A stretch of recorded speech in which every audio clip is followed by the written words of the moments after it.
In this video, I will discuss about 3 characteristics features of retinal artery occlusion. This is the second part of retinal artery occlusion. The link of first part is available in the description. Preparing for optometry government exams? Enroll our course to get access. Premium lecture, fundamental videos, notes, MCQs, previous year MCQs, mock tests and more. Check course overview in description. The 3 characteristic features of retinal artery occlusions are: 1. It is more common in hypertension and cardiovascular diseases. 2. It is more common in males than female. And 3. It is usually unilateral and rarely bilateral.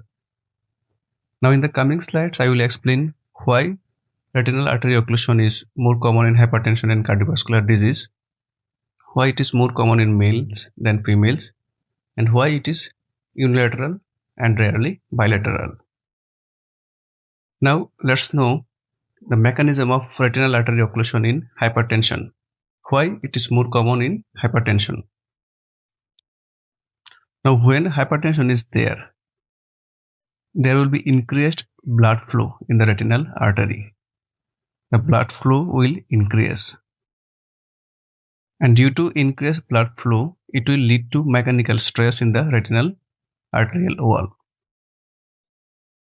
Due to the mechanical stress, the retinal endothelium will get damaged. When retinal endothelium get damaged, it becomes rough. Here you can see, here it is very smooth endothelium, but here it become rough. And when endothelium become rough, plaques and thrombi can easily form. Rough endothelium provides favorable environment. And when plaques and thrombi formed, it leads to retinal artery occlusion. Now let's see why retinal artery occlusion is more common in cardiovascular diseases.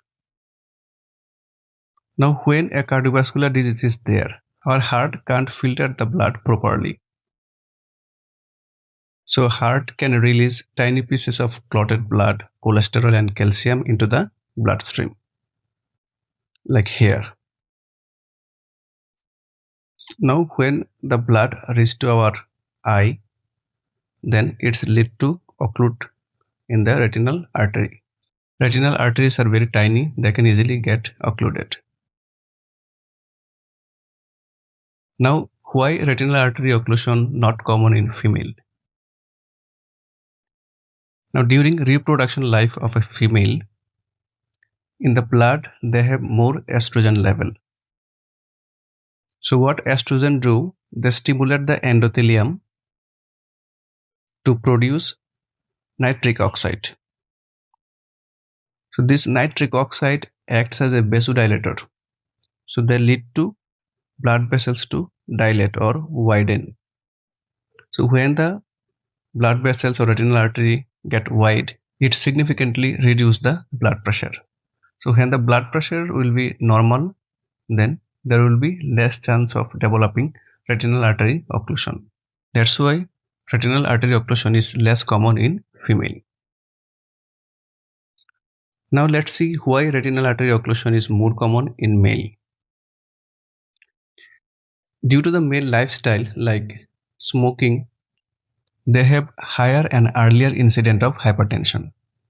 And when hypertension will be there, then there will be more prone to develop retinal artery occlusion. Because hypertension will lead to increase the mechanical stress in the retinal artery, that will lead to endothelial damage. And when endothelial damage will be there, plaques and thrombi can easily form that lead to retinal artery occlusion. Now let's see why retinal artery occlusion is mostly unilateral, not bilateral. Our both eyes are supplied by separate arterial pathways. When a clotted blood, cholesterol or calcium released into the bloodstream, so they can go either in left eye or in right eye. They can't go in both ways. That's why retinal artery occlusion is mostly unilateral, not bilateral. In the next video, I will discuss about preparing for optometry license exams. Enroll our course to get access. Premium lecture, fundamental videos, notes, MCQs, previous year MCQs, mock tests and more. Check course overview in description. In the next video, I will discuss about central retinal artery versus branch retinal artery. Till then, stay with smart optometry and study optometry smartly.